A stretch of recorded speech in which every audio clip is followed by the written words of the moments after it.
Assalamualaikum warahmatullahi wabarakatuh. Hai para pencinta catur dan para caturmania, selamat datang kembali di Legenda Catur Dunia. Kita sudah di babak final kawan, mempertemukan Magnus Carlsen versus Jan-Christoph Duda. Setelah Carlsen mengalahkan Ding Liren di babak semifinal, sedangkan Jan-Christoph Duda mengalahkan Lee Kwang Lim. Langsung kita ke atas papan kawan, kita akan lihat permainan kedua pemain ini di babak final match day pertama kawan. Beda dengan babak knockout yang ada di quarter final dan semifinal, tidak ada match day pertama dan kedua. Tapi di final ini kawan, akan tetap ada match day pertama dan match day kedua. Dan apa yang terjadi semalam, langsung kita ke atas papan. Game yang saya pilih ini adalah game kedua mereka kawan.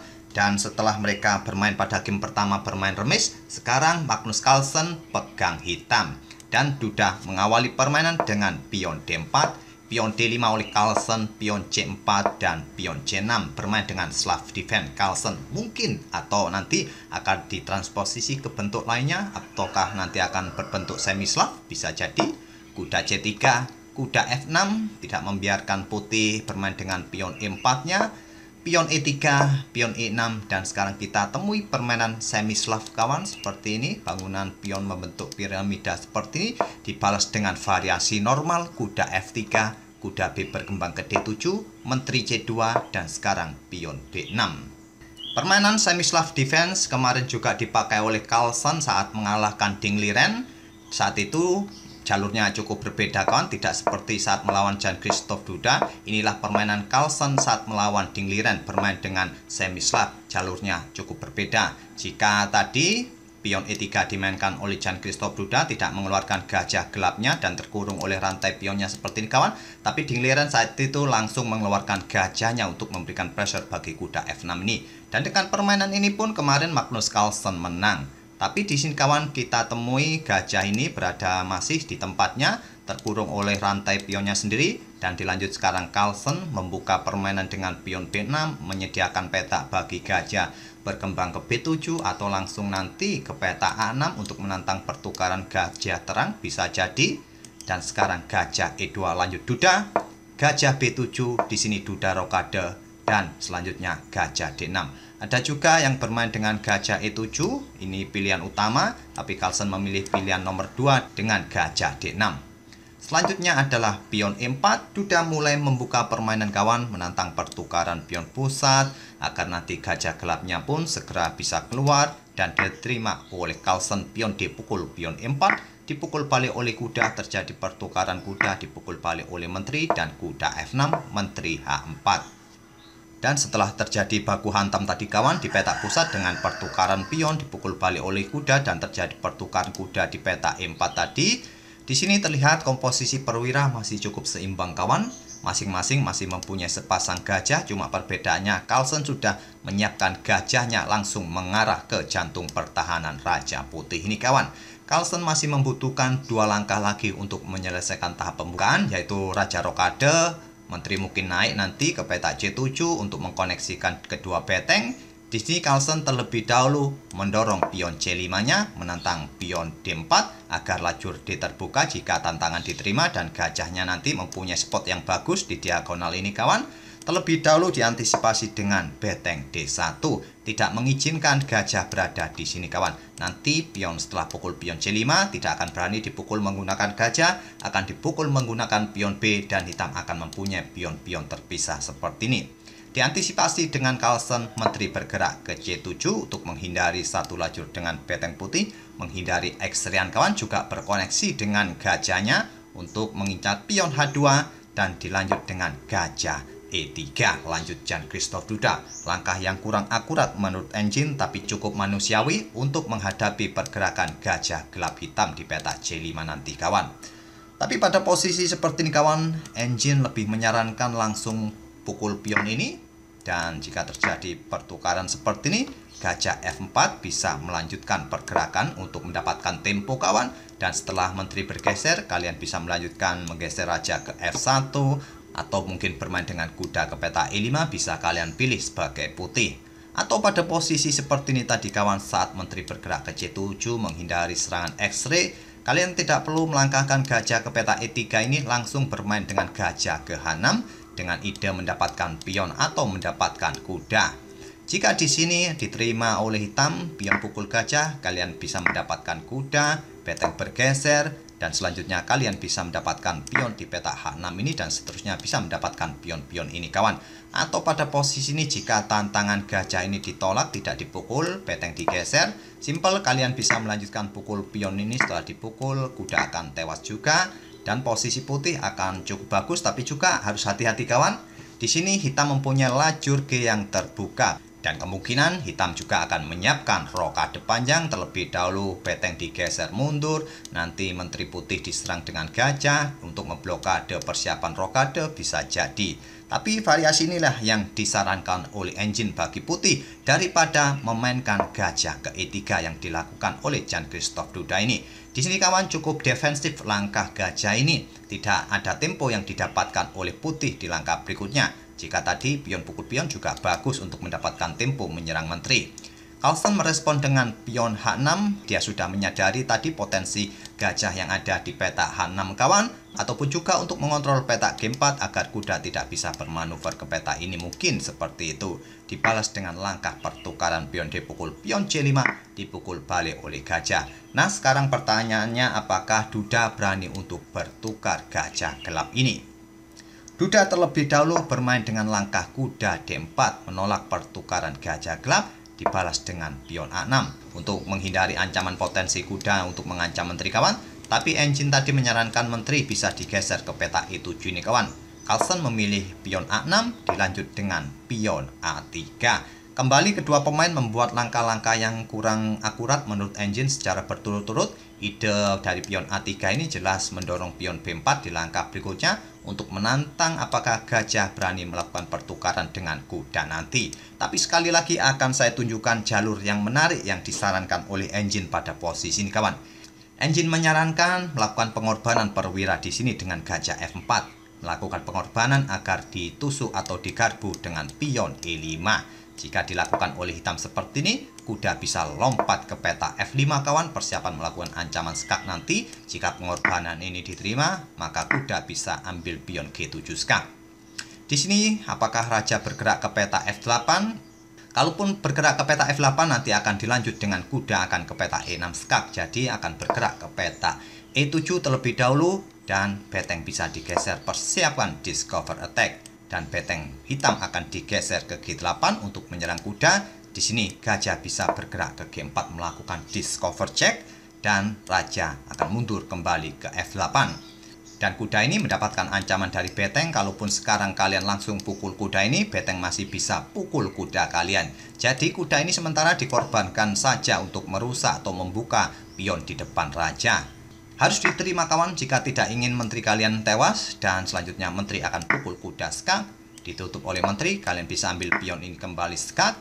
Jika ditutup dengan beteng di sini, kalian bisa melanjutkan ambil pion ini dengan gajah. Jika ditutup oleh menteri, kalian bisa mengambil pion ini kembali skak. Dan apabila bergerak ke sini, raja cukup riskan, akan diserang terus nanti kawan. Jadi ditutup oleh menteri di sini, kalian bisa melakukan pertukaran menteri di sini dan kalian bisa pukul pion yang ada di peta E6 untuk mendapatkan beteng ini kawan. Apakah kalian berani dengan bermain seperti ini? Kompensasinya kalian unggul 4 pion tapi kalian kalah 1 perwira ini kawan. Tapi engine menunjukkan bahwa putih masih lebih baik dengan 6 pionnya melawan 2 pion hitam seperti ini. Pasti kalian akan melanjutkan dengan pion G3 menghindari ancaman dari gajah dan beteng di sini kawan. Masih cukup menarik apalagi posisi raja hitam ini sangat terbuka kawan. Tapi ini adalah permainan rapid. Mungkin Jan Christoph Duda juga tadi mempertimbangkan langkah-langkah gajah ke peta F4 ini, tapi di beberapa langkah berikutnya mungkin dia tidak mengkalkulasinya kawan. Jadi dia tidak ingin bermain kompleks untuk menghitung langkah yang cukup panjang seperti yang saya tunjukkan atau yang ditunjukkan oleh Stockfish tadi. Duda tadi simple bermain dengan pion A3 dengan tujuan pion B4 nanti, dan Carlsen menggeser beteng D8. Di sini pion B4 dan gajah ditarik mundur ke D6, menolak untuk menyerahkan gajahnya demi pukul kuda. Dia menempatkan gajahnya satu diagonal dengan menteri untuk mengincar pion H2. Di sini kawan, beteng A bergeser ke C1 dan barulah sekarang Magnus Carlsen rokade. dan selanjutnya kuda ke B3. Di sini tadi engine menyarankan langsung bisa mendorong pion C5 ini kawan. Setelah terjadi pertukaran seperti ini, gajah mungkin akan ditarik mundur ke E7 dan kalian bisa menantang pertukaran menteri di sini kawan. Pasti akan diterima oleh hitam dan dipukul balik menggunakan pion H, bisa jadi kalian lakukan. Kalian mempunyai pion bebas di sini. Tapi di sini tadi Jan Christoph Duda lebih memilih langkah kuda ke B3 dibalas dengan gajah E5. Di sini pion C5 dan dibalas pertukaran beteng terlebih dahulu oleh Carlsen agar mendefleksikan posisi beteng agar tidak berada di lajur C lagi. Dipukul balik menggunakan gajah agar betengnya tetap berada pada lajur C. Di sini beteng D8, gajah kembali ke E2, barulah sekarang pion B5 menutup permainan kawan. Tapi konsekuensinya putih mempunyai pion bebas di lajur C kawan. Komposisi pion masih cukup seimbang, cuma tidak simetris. Putih mempunyai pion mayoritas di sayap menteri seperti ini, sedangkan hitam mempunyai pion mayoritas di sayap raja melawan 3 pion putih di sayap raja ini kawan. Permainan masih cukup menarik, hitam hanya unggul tipis 0,4 poin saja kawan. Selanjutnya pion C6 memaksakan diri untuk didorong untuk mengancam gajah. Gajah mundur ke A8. Kenapa tidak berani pukul pion ini kawan? Alasannya mungkin nanti kena serangan dari kuda ini. Tapi engine menyarankan variasi ini. Hitam harus berani pukul pion C6 ini. Nanti beteng bisa diangkat naik dan posisi gajah akan baik-baik saja. Dan menteri mempunyai tempo untuk menghindari pin-pinan dari beteng putih ini kawan.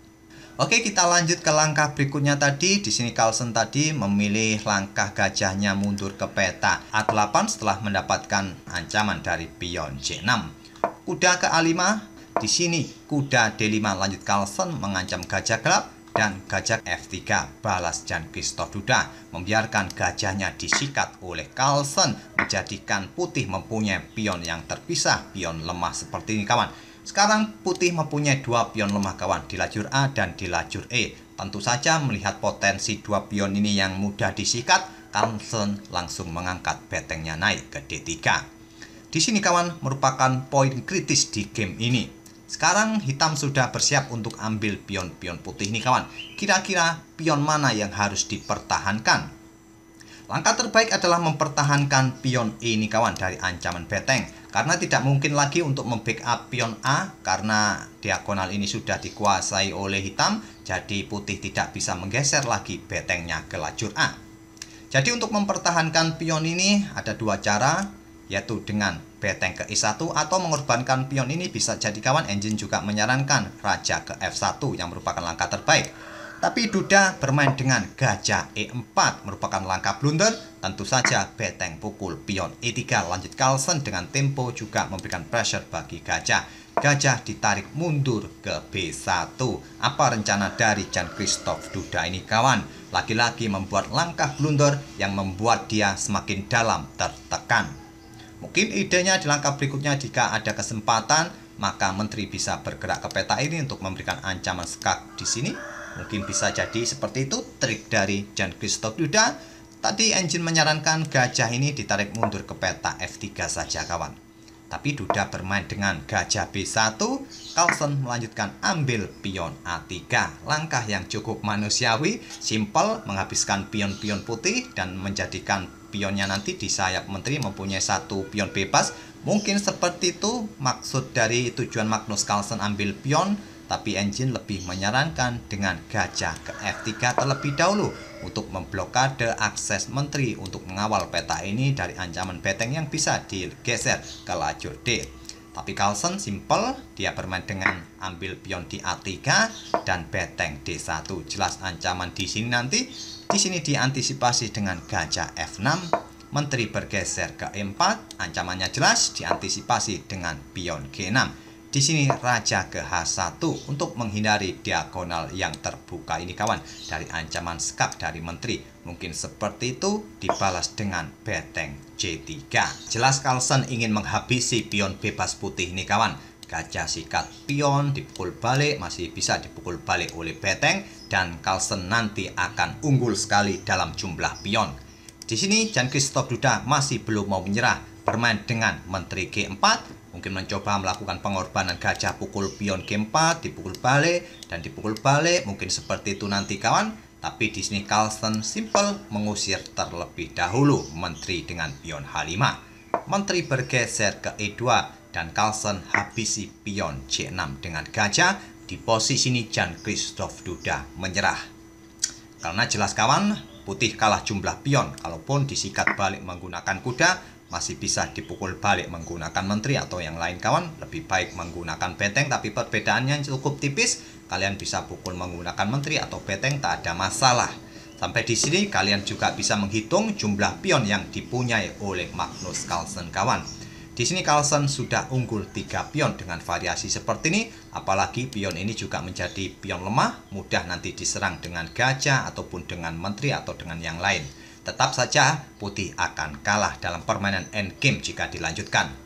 Itulah kawan game kedua di babak final antara Duda versus Magnus Carlsen. Jika dalam game pertama mereka bermain remis, di game kedua ini Carlsen menang. Dan singkat cerita kawan, di game ketiga Magnus Carlsen juga menang saat pegang putih. Jadi di matchday pertama ini sementara Magnus Carlsen unggul. Tapi di matchday kedua Duda masih mempunyai kesempatan untuk memaksa ke babak tiebreaks jika di matchday kedua Duda unggul. Tapi jika nanti di matchday kedua permainan seimbang kawan, maka Magnus Carlsen lah yang akan menjadi juara kembali di seri kedua ini setelah di seri pertama dia juga menjadi juaranya kawan. Oke, itulah permainan kedua pemain. Semoga bisa menghibur kalian di siang ini atau di hari ini. Kita akan bertemu di video-video berikutnya. Terima kasih. Wassalamualaikum warahmatullahi wabarakatuh.